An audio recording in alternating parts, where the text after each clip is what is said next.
Welcome to another episode of Mayor's Moment. I am your host, Eugene W. Grant, Mayor of Seat Pleasant, a smart city of excellence. Over the past year, there has been a ton of discussion about what innovation means and what it should mean. The common emerging theme among thought leaders is that the near future innovation will refer to how technology can be applied to solve large-scale problems such as social justice, poverty, sustainability, to name a few. This quote from Harvard Business Review succinctly sums up the emerging definition of innovation. In the next few decades, much of innovation's value will shift away from applications and back to solving fundamental problems. End of quote. And what does this have to do with smart cities? Seat Pleasant believes smart cities are the future of innovation because they have the potential to solve these fundamental human problems through the application of technology. The issue is many cities fail in their attempts to transform into smart cities. That is because they often jump straight to the implementation of technology before addressing the fundamentals or foundation of a city. But it is not their fault. City leaders are constantly inundated and overwhelmed with information from IoT vendors about various products. In a vacuum, each of these products has merit. However, they aren't necessarily what city leaders need for their individual cities. We urge city leaders everywhere to resist the pitch or the vendor and take a measured, thoughtful approach to smart city transformation.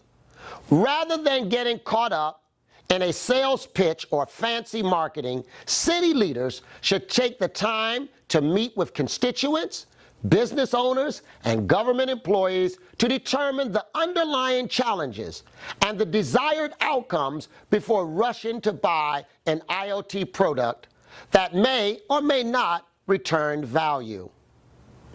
Based on our experiences here at Seat Pleasant, a smart city of excellence, we recommend a process-based approach to developing a strategic smart city roadmap.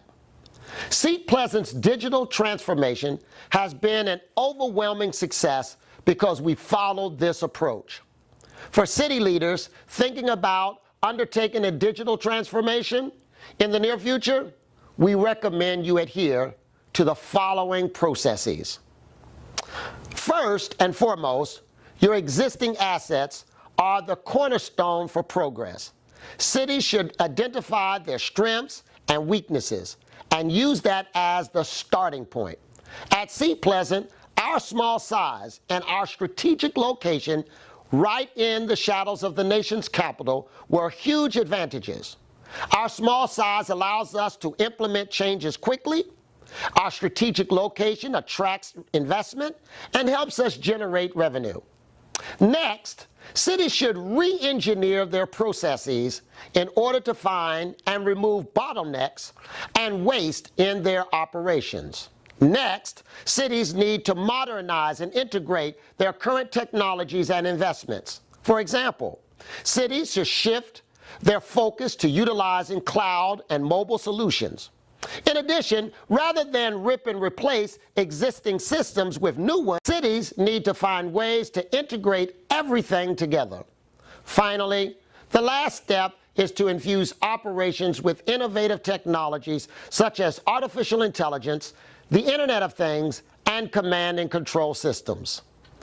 This combination of steps eventually leads to the implementation of a shared services hub, which is a smart city platform that aggregates data from disparate sources and IoT sensors so that data is shared effortlessly across the entire city, and so that insights from that data are leveraged for empirical data-driven decisions making. As a result, An authentic smart city will facilitate collaboration both internally amongst the governmental departments and externally with residents and businesses. That concludes this week's episode. Be sure to visit us at www.seatpleasantmd.gov, where we continue to engage, educate, and empower the residents of Seat Pleasant, a smart city of excellence. Thank you for watching.